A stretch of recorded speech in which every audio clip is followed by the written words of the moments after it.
Hello, my name's Jose. My goal with this channel is to give you all the support you need to be able to run your racing simulator. In this video, I'm going to be talking about how I set up my personal button box and hopefully give you an idea on how to set up yours.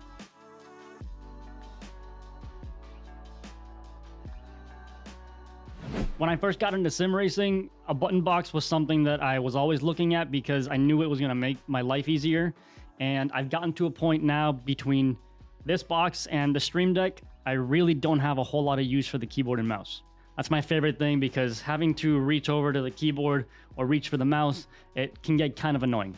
Initially, when I got the box, I didn't really know where I was going to put stuff, so I ended up putting stuff like the pit limiter on or the master switch or the starter, and those were the basics. From there, I started realizing what I needed, and these come with a label sheet, which is nice. So from there, I was able to figure out what I needed, and I'm going to go through each of the buttons that I set up. We'll go into kind of my mentality of why I put it there, and again, hopefully my goal is to give you an idea for yours.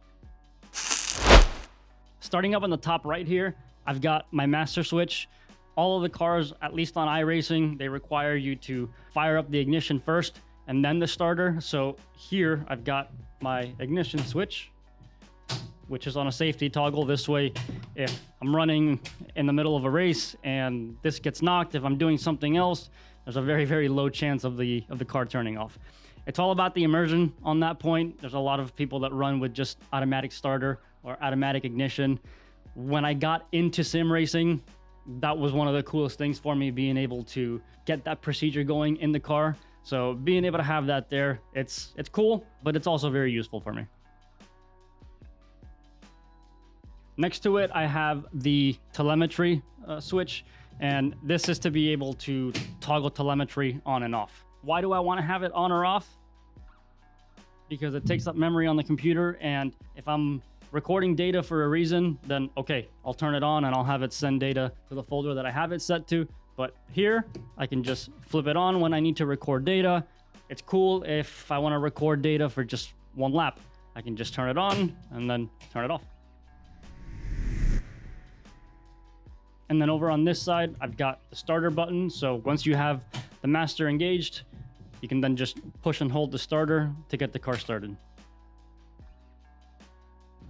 This section down here, all of these switches, so these are up and down, and then side to side. Here, I have all of my field of view controls. It's much more convenient to have that on here, up and down, so I have all 6 controls mapped to that. It's a lot easier than having to grab the keyboard, go to the brackets, and then go and hold Shift or Alt. However the hotkeys are set up in iRacing, this is significantly easier. I have up here, field of view, horizon, and then the driver height. It depends on the car that I'm driving, but stuff like the Ferrari, the F3, the LMP3, all those cars require a bit of a tuning, at least on the driver height. So having that here, it's very convenient. I can run that in the middle of a race. Sometimes I feel that I'm sitting too low, or exactly if I want to get up a little bit higher to get a little bit more comfortable and see over that dash so that I can see the corner coming up a little bit easier. Being able to flip this on the fly, it's very easy and it's very convenient. Here in the middle, I have the black boxes, so I can switch through the different black boxes just by going up and down. And over on this side, so this is important because the graphic adjustments black box, this is where my force feedback control is. So instead of having to flip through it, I can just click this, and I have on the wheel with my funky switch, I can then scroll down to fuel, scroll down to tires, anything in the pit stop, or anything else that I might need to do in a black box, I can go ahead and flip to those black boxes with this. Down here, I have the mirror. So this is 2 switches in one. So I have 1 and 2.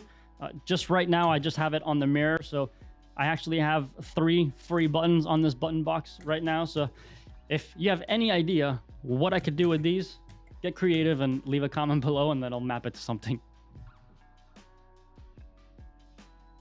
Coming over to these push buttons again, This one here is for the camera. So anytime that I need to do something in the iRacing camera for the car, instead of having to hit Control F12, just click here to camera, and that pops up that menu right away.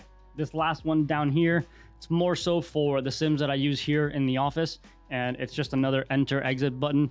It's a lot easier when we have guests here or we have clients here that they want to get into the car. This is very clearly labeled enter exit, so it's just a lot easier and quicker to tell somebody this is your reset button. Coming down to these last three here, this big one, as you can imagine, it's a dedicated brake bias dial. It's a big chunky knob, so even with gloves, it's easy to turn. And then over on this side, this is probably the coolest part of this button box. We end up with 6 buttons right here. So actually, we end up with 12 buttons here because each of these, it's two-way, and then we can click in, and we end up with 3 different sub menus. So we end up with a lot of buttons here. This top one I've got set just for the button for the volume control right now.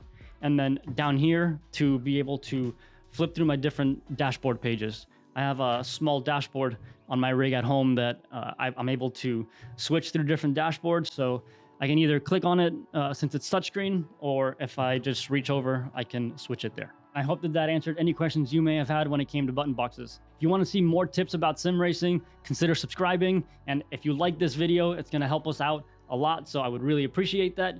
I'll see you in the next one. See you later.